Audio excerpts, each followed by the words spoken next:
BPSC के वो आपको नजर आ रहे होंगे। बहाली की रिक्तियां मिलते ही इस प्रेस कॉन्फ्रेंस में आप सब लोगों का स्वागत है।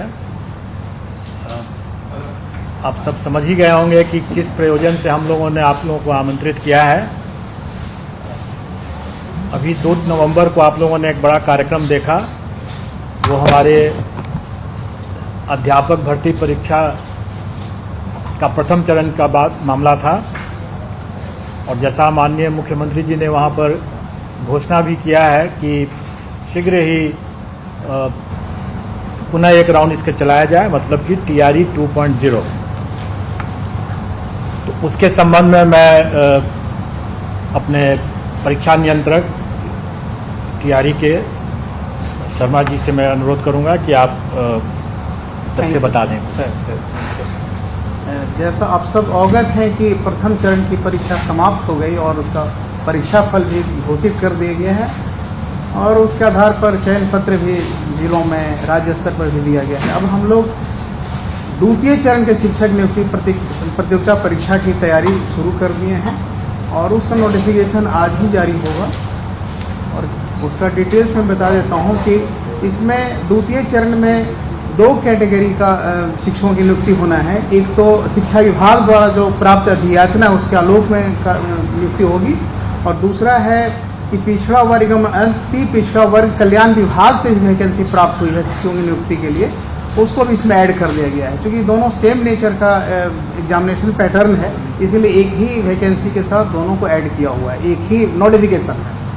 तो सबसे पहले मैं बता देता हूँ, शिक्षा विभाग द्वारा जो अधियाचना प्राप्त हुई है उसमें मध्य विद्यालय के लिए जो 6 से 8 तक के लिए विद्यालय अध्यापक की नियुक्ति होगी, उसकी कुल संख्या है 16,140। दूसरा है माध्यमिक विद्यालय 9-10 के लिए विद्यालय अध्यापकों के लिए कुल पद है 18,877। माध्यमिक विद्यालय वर्ग 9-10 के विशेष विद्यालय अध्यापकों के लिए उसकी कुल संख्या है 270। उच्च माध्यमिक वर्ग 11-12 तक के विद्यालय अध्यापकों के लिए कुल पद है 18,577। ये द्वितीय चरण में इतनी वैकेंसी प्राप्त है। इसी तरह पिछड़ा वर्ग एवं अति पिछड़ा वर्ग कल्याण विभाग के अंतर्गत जो वैकेंसी प्राप्त हुई है उसमें प्रारंभिक शिक्षक प्रशिक्षित होंगे 6 से 8 तक के लिए, उसमें कुल पदों की संख्या है 234। माध्यमिक शिक्षक स्नातक प्रशिक्षित TGT जिसको कहते हैं 9-10 के लिए उसकी कुल संख्या है 248। उच्च माध्यमिक स्नातकोत्तर PGT जो पोस्ट ग्रेजुएट टीचर होते हैं 11-12 के लिए उनकी संख्या कुल है 403 और प्रधानाध्यापकों के लिए भी पद प्राप्त हुआ है 31। इसकी परीक्षा एक साथ होगी अलग अलग कैटेगरी में। परीक्षा का जो पैटर्न है, जो उसका सिलेबस तो डिटेल्स हम लोग वैकेंसी में डाल देंगे, नोटिफिकेशन में सारा डिटेल्स रहेगा कि किस स्तर का होगा, कौन सा विषय होगा, इस सभी विषयों का उल्लेख किया रहेगा। लेकिन समरी यही है कि परीक्षा जो होगा वो 2.5 घंटे का होगा और एक ही सब्जेक्ट होगा, मतलब एक ही एग्जाम होगा जिसमें भाग 1 में होगा भाषा जो क्वालिफाइंग नेचर का होगा, उसकी संख्या 30 नंबर का 30 सवाल होगा। सामान्य अध्ययन भाग 2 होगा, वो 40 नंबर का होगा और विषय जिस विषय के वो शिक्षक बनेंगे उस विषय से सवाल 80 नंबर का होगा भाग 3 में। तो इसमें सिर्फ यही देखना है कि भाषा, सामान्य अध्ययन और विषय भाग 3 एक ही प्रश्न पत्र एक ही बुकलेट में रहेंगे, लेकिन पहला जो भाषा होगा क्वालिफाइंग नेचर का होगा। क्वालिफाई करने के बाद ही मेरिट लिस्ट बनेगा रेस्ट सब्जेक्ट पर। बहुत इसमें क्लियर कर देना है। पिछले बार जो एग्जाम हुआ था प्रथम चरण में उसमें भाषा की परीक्षा अलग से हुई थी, हालांकि वो भी क्वालिफाइंग नेचर का ही था लेकिन उसका पेपर अलग था। इस बार एक ही बुकलेट में सम्मिलित कर दिया गया और टोटल टाइमिंग पहले 2 घंटा था, इस बार 2.5 घंटा कर दिया गया। ऑनलाइन आवेदन पत्र भरने की जो संबंधित तिथि है, निबंधन एवं भुगतान प्रारंभ करने की तिथि 5/11 से 14/11 कल से शुरू होगा। निबंधन और फॉर्म शुल्क जमा करने की तिथि 5/11 से 14/11, विलम्ब शुल्क के साथ निबंधन एवं भुगतान की अंतिम तिथि 17/11 होगी। 3 दिन और बढ़ा दिए हम लोग नोटिफिकेशन में। ऑनलाइन आवेदन प्रारंभ करने की तिथि 10/11/2023, मतलब ये फॉर्म रजिस्ट्रेशन शुरू होगा लेकिन फॉर्म भरने का जो एक्चुअल होगा वो 10/11 से सिस्टम ऑन हो जाएगा ऑनलाइन। ऑनलाइन आवेदन भरने की अंतिम तिथि है 25/11, लेकिन इसमें यह नोट करना बहुत जरूरी कि इस बार का डेट एक्सटेंड नहीं होगा, क्योंकि हम लोग बहुत कम और सीमित समय में एग्जामिनेशन लेकर एग्जामिनेशन क्लियर करना है, रिजल्ट भी निकालना है टाइमली। तो इसीलिए इस बार हम लोगों ने कोशिश किया है कि 25/11 जो टाइम होगा वो उसके बाद एक्सटेंड नहीं करेंगे, जो ही करना है 25/11 के अंदर ही करना है। यही इसका मुख्य बिंदु है। और सर अनुरोध हुआ कि डिटेल्स इसमें मैं थोड़ा सा सप्लीमेंट कर देना चाहूँगा। पहली बात कि TRE 1 में जो भी हम लोगों ने अनुभव किया और उसमें जो भी अभ्यर्थियों को भी समस्याएं हुई, उन सबको ध्यान में रखते हुए हम लोगों ने कुछ सुधार और कुछ परिवर्तन किए हैं। इसमें पहला सुधार तो ये हुआ कि जो परीक्षा 2 दिन हो रही थी पहले, उस परीक्षा को हम लोगों ने एक ही दिन कर दिया ताकि लोगों को अनावश्यक एक दिन नाइट हॉल्ट यहाँ न करना पड़े। काफ़ी लोगों को पिछले बार कठिनाई हुई थी इसके कारण से, तो एक ही दिन की परीक्षा हम लोगों ने बना दिया है। इसीलिए हम लोगों ने वो जो क्वालिफाइंग वाला जो क्वेश्चन है वो घटा करके उसको हम लोगों को 30 कर दिया है और 30 इसी में जोड़ दिया है। मतलब अब टोटल क्वेश्चंस हो जाएंगे 150, जिसमें से 30 रहेंगे क्वालिफाइंग नेचर के और भाग 1 होगा, भाग 2 होगा वही फिर से 40 और 80 का जैसे पिछले बार था। और इस परिवर्तन से एक और हम लोगों ने परिवर्तन किया है कि 2.5 घंटे की तो खैर परीक्षा होगी, लेकिन जो टाई ब्रेकर जो इस बार हम लोगों ने देखा कि टाई ब्रेकर में हमें कुल प्राप्तांक जब एक समान हो जाते हैं तो टाई ब्रेकर हम लोगों ने डेट ऑफ बर्थ हमारा था और उसके बाद अल्फाबेटिकल ऑर्डर में नाम था। तो इस बार हम लोगों ने इसमें थोड़ा सा परिवर्तन किया है और टाई ब्रेकर इस तरह से रहेगा कि चूंकि भाषा वाला तो 30 नंबर वैसे भी क्वालिफाइंग नेचर का मेधा में नहीं जुट रहा है, इसलिए टोटल फुल मार्क्स तो 120 नंबर ही होंगे जो भाग 2 और भाग 3 को जोड़ करके होगा। उसके बाद जब इसमें जब टाई हो जाएगा तो फिर हम मेन पेपर का जो प्राप्तांक होगा भाग 3 का जो होगा उसका जिसका ज़्यादा होगा उससे हम वो टाई ब्रेकर बनाएंगे। और अगर वो भी अगर बराबर हो गया तो फिर दूसरा टाई ब्रेकर फिर बनेगा जो भाषा जो क्वालिफाइंग नेचर का है उसमें जिसको ज़्यादा नंबर आएगा वो सेकंड टाई ब्रेकर पॉइंट बनेगा। और उसके बाद फिर तब डेट ऑफ बर्थ और तब फिर अल्फाबेटिकल ऑर्डर में नाम। तो इससे क्या होगा कि मेधा को हम लोग ज़्यादा मतलब तरजीह दे रहे हैं, ज़्यादा प्रायोरिटी दे रहे हैं। इसके अलावा जो क्वालिफाइंग का जो 30% जैसे उसका पास मार्क्स रहेगा वो यथावत रहेगा और विद इन दैट 30 जो है क्वेश्चन जो होगा उसके अंदर 8 क्वेश्चंस जो रहेंगे वो अंग्रेजी के रहेंगे और 22 क्वेश्चन जो रहेंगे वो हिंदी के रहेंगे। पहले वाले उसी 30 क्वेश्चन में 8 क्वेश्चन जो रहेंगे वो अंग्रेजी के रहेंगे और 22 क्वेश्चन जो रहेंगे वो हिंदी के रहेंगे। टोटल 30 का रहेगा, लेकिन और 9 नंबर उसमें क्वालिफाइंग रहेगा उसका। उसके अलावा जो जीएस का और जो फिर मेन पेपर का जो 40 और 80 क्वेश्चन रहेंगे 120 वो पूर्वत मतलब पिछले बार की तरह ही टोटल पर जो जीएडी का जो मापदंड है क्वालिफाइंग कट ऑफ का वो वही रहेगा। सिलेबस का जो लॉजिक है वो वही लॉजिक इस बार भी रहेगा, मतलब कि जो एनसीईआरटी का जो पाठ्यक्रम है जो बच्चों को जो पढ़ाया जाता है वही पैटर्न रहेगा वही, लेकिन स्टैंडर्ड ऑफ कोर्स उससे ज़्यादा रहेगा। स्टैंडर्ड वही रहेगा जो उनकी एलिजिबिलिटी में जो उनका रिक्वायरमेंट है, जैसे ग्रेजुएशन है तो ग्रेजुएशन लेवल चला जाएगा, अगर पोस्ट ग्रेजुएशन तो पोस्ट ग्रेजुएशन लेवल चला जाएगा।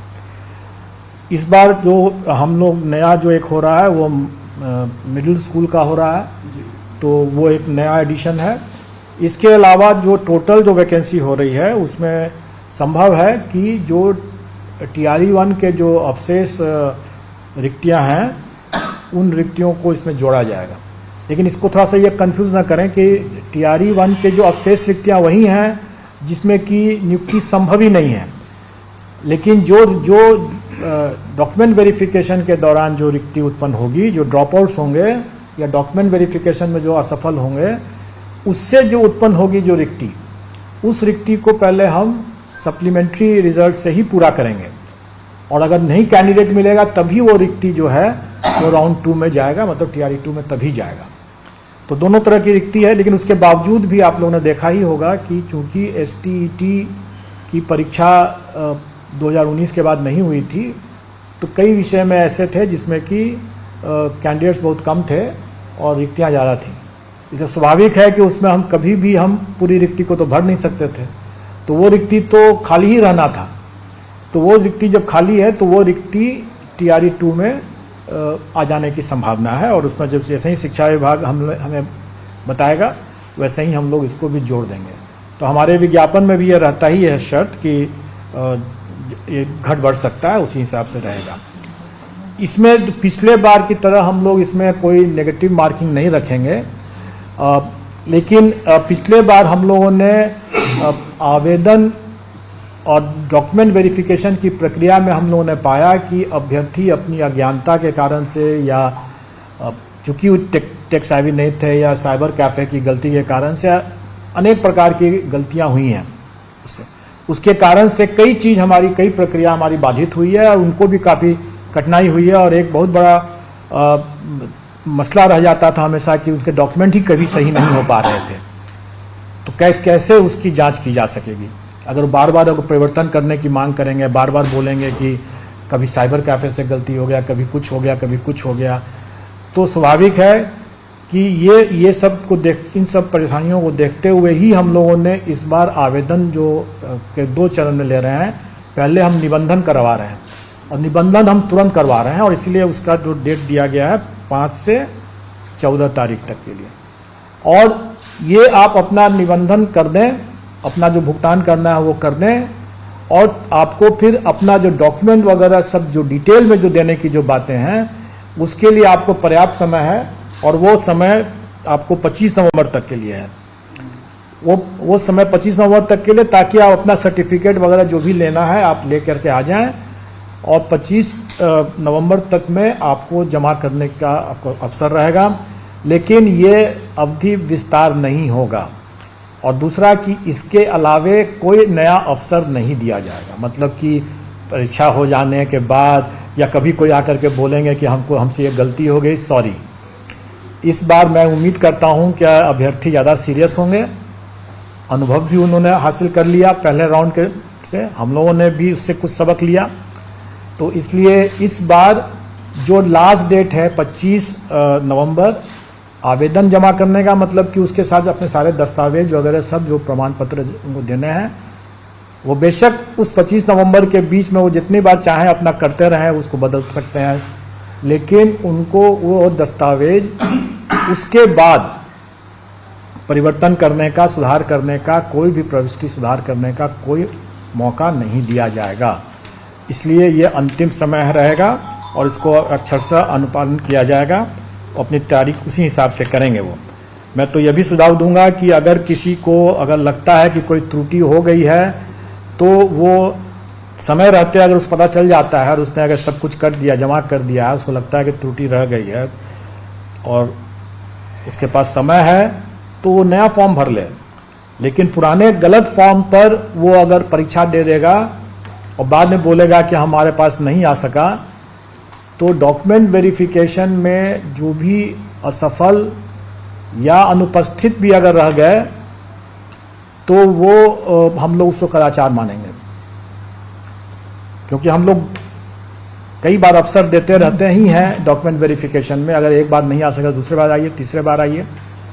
लेकिन अगर कोई अगर जानबूझ करके अगर किसी पर्टिकुलर मंशा से अगर उसने परीक्षा दिया है, उसको नौकरी पाने की मंशा नहीं है, किसी को मदद पहुंचाने की मंशा से उसने सिर्फ परीक्षा दिया है, तो स्वाभाविक है डॉक्यूमेंट वेरिफिकेशन वो नहीं आएगा। तो ऐसे लोगों को हम लोग छांटेंगे, ऐसे लोग कदाचार की श्रेणी में माने जाएंगे। इसलिए बेहतर यह होगा कि वो अगर गलती हो गई है उनसे और उनको समय नहीं है सुधार करने का, तो वो परीक्षा में भाग न लें। परीक्षा में भाग लें तो अपनी पूरी जिम्मेवारी के साथ भाग लेंगे कि उनके सभी दस्तावेज सही हैं, क्योंकि अगर गलत पाए जाने पर कदाचार के दोषी मानते हुए उनको आगे की परीक्षाओं के लिए डिबार कर दिया जाएगा। एक और ये है कि इस बार हम लोगों ने कैंडिडेट को, चूंकि हम मानते हैं कि इसके जो अभ्यर्थी हैं उतने अनुभवी नहीं थे, अमूमन हमारे जो कंबाइंड सिविल सर्विसेज और दूसरी परीक्षाओं के अभ्यर्थी ज़्यादा इस मामले में अनुभवी हैं, इसलिए OMR में वो अपने रोल नंबर, सीरीज और सब्जेक्ट कॉम्बिनेशन लिखने में गलती नहीं करते हैं, प्राय नहीं करते हैं। लेकिन इस बार इन लोगों ने काफ़ी बड़ी संख्या में इन लोगों ने गलती किया, और उस गलती को पहचानने और उसको चिन्हित करने कि भाई ये OMR किस कैंडिडेट का है, उसका रोल नंबर ही गलत है, तो ये हमारे लिए काफ़ी बड़ी समस्या थी और इस समस्या के हिसाब से हम लोगों ने उसमें कोशिश किया कि उसको चिन्हित कर सकें। लेकिन इस बार हम लोग ऐसा कोई प्रयास नहीं करेंगे, मैनुअल कोई प्रयास नहीं करेंगे, क्योंकि मैनुअल प्रयास करने में हो सकता है कि गलती भी हो जाए, कुछ छूट भी जाए और अनावश्यक उसके कारण से सभी लोगों का विलंब भी होता है, काफ़ी कठिनाई हो जाती है, हमारे रिसोर्सेज पर भी काफ़ी दबाव पड़ जाता है। अगर हमको सीरीज की गलती अगर हो गई तो हम उसको मतलब चार तरह से अगर हम उसका रिजल्ट चेक करेंगे, चारों सीरीज में रिजल्ट चेक करेंगे, उसके बाद वो सुविधा देंगे, तो उसमें हमारे काफ़ी रिसोर्सेज लग जाते हैं, काफ़ी विलंब होता है, काफ़ी कठिनाई होती है। कई मामलों में सब्जेक्ट कॉम्बिनेशन लोगों ने गलत कर दिया और सब्जेक्ट कॉम्बिनेशन का हमारे पास में कोई दूसरा विकल्प नहीं था उसको चेक करने का। तो कई लोग का हो सकता है कि वो सोच रहे हो कि हमने इस सब्जेक्ट कॉम्बिनेशन से एग्जाम दिया और हमको ज़्यादा नंबर आ रहा है अपने आंसर की को देख करके, और उनको हो सकता है कि उसमें काफ़ी कम नंबर आया हो क्योंकि वो सब्जेक्ट कॉम्बिनेशन गलत कर बैठे हों। मैंने भी कुछ लोगों का देखा, आप लोग के चैनल के माध्यम से देखा कि कुछ लोग अपना दिखा रहे हैं कि मुझे हाई स्कूल में तो हमें अच्छा 50-60 नंबर आ गए और हायर सेकेंडरी वाले में मात्र 19 ही नंबर आ गए। तो अब अगर कोई सब्जेक्ट कॉम्बिनेशन के और इस तरह की कोई गलती कर देता है तो स्वाभाविक है कि उसको नंबर तो बहुत खराब आ जाएगा फिर, और सब्जेक्ट कॉम्बिनेशन का कोई सुधार हम नहीं कर सकते क्योंकि हम कोई चेक नहीं कर सकते, क्योंकि उसमें सिर्फ गोला बैठाना था, कोई और चीज़ नहीं, लिखना नहीं था। अगर गोला ही गलत बैठा दिया उसने तो गलत हो गया, उसके बाद और तो कुछ लिखना नहीं था उसमें। तो ऐसी स्थिति में हम लोग, या भाषा में भी इस तरह से लोगों ने गलती किया, भाषा जो गोला बैठाया वो कुछ और है और कुछ दे रहा है कुछ और है। तो इस तरह के गलतियों को हम लोगों ने कहा कि इस बार हमें काफ़ी कठिनाई आई उसको छांटने में, उसको देखने में, चेक करने में। तो इस बार हम उम्मीद करते हैं कि अभ्यर्थी ज़्यादा सतर्क रहेंगे, और मैं पहले से आप लोगों के माध्यम से आगाह करना चाहूँगा कि इस बार हम लोग ऐसा कोई प्रयास नहीं करेंगे चेकिंग करने का। अगर वो सिस्टम अगर उसको नहीं चेक कर रहा है तो नहीं कर रहा है, अगर वो गलत कर रहे हैं तो गलत कर